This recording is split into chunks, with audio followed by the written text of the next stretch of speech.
I'm Gary Jones. I'm the house organist here at the beautiful Alabama Theater in downtown Birmingham. My association with them began in 1981. I was still in college, and the ATOS presents annually the 1925 silent film Phantom of the Opera. And I heard it being advertised and decided I would come and see what was going on. And when I tell you I was instantly transported, and when hearing and seeing this instrument, that is an understatement. I had been a staff organist for a number of years, and when the late, great Cecil Whitmire decided that he was going to retire, he took me to lunch and asked me if I would take over the reins. When he asked me, of course, it was one of the most emotional days of my life, and I'll never forget it as long as I live. I think my favorite thing about being house organist is the false modesty that I possess. This thing right here is big and giant and gaudy, and it commands your attention whenever you walk into the room. And so if you don't have a matching personality to go along with it, she will overshadow you very quickly. I'm very fortunate in that Bertha and I get one another, and I understand that she is absolutely, positively, without a doubt, the star of the show, and I am only here to make her look good, and in turn I just ask that she make me look good on occasion.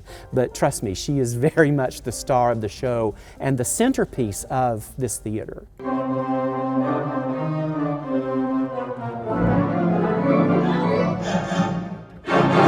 And I'm seated at the console of our mighty Wurlitzer theater pipe organ, affectionately nicknamed Big Bertha. Bertha was built for the Alabama Theater in 1927. When the theater was being designed and built by the Paramount Corporation, they contracted with the Wurlitzer Corporation of North Tonawanda, New York, to create this one-of-a-kind Spanish Moorish red, gold, and black console to augment and help accentuate the architectural elements of the building. So this is built for the Alabama. It's a one-off. There's not another one like it in the world. Wurlitzer actually never called this an organ. They marketed it as a unit orchestra. It was designed to mimic an orchestra, and the unit portion referred to the fact that one person in one place, that unit, could actually do what the orchestra was supposed to do. So the tuned percussions that are orchestral in nature, you have things like there's a glockenspiel,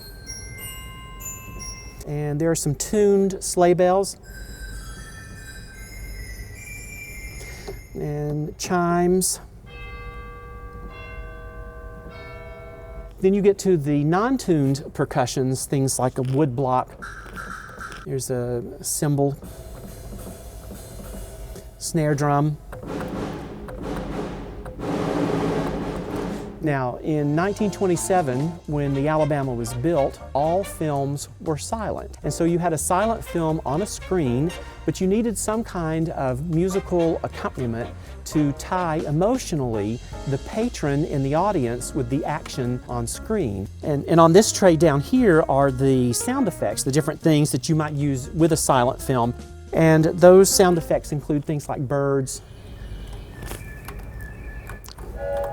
train whistles. Let's say in a movie, for example, someone slipped and fell on a banana peel, you could have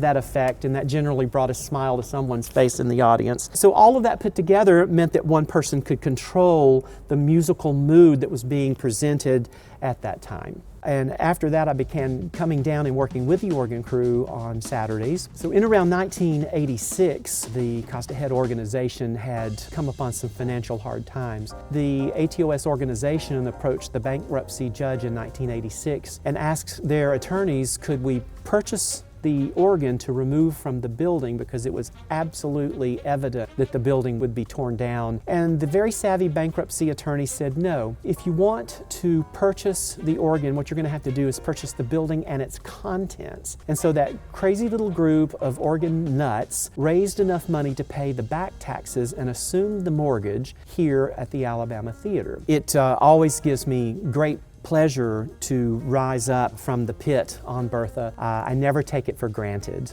I always remember those that came before me, those that played on this bench before me, and I'm always humbled by that and always respectful toward them and always want to make sure that I do the best possible job. This instrument saved this building. We would not be here today, we would not be sitting here today without this organ and that crazy little group of ATOS folks. There's always that nod and tip of the hat every time I hit the up button to make sure that I am in the proper frame of mind and give credit where credit is due, and it all goes to this beautiful, beautiful instrument here.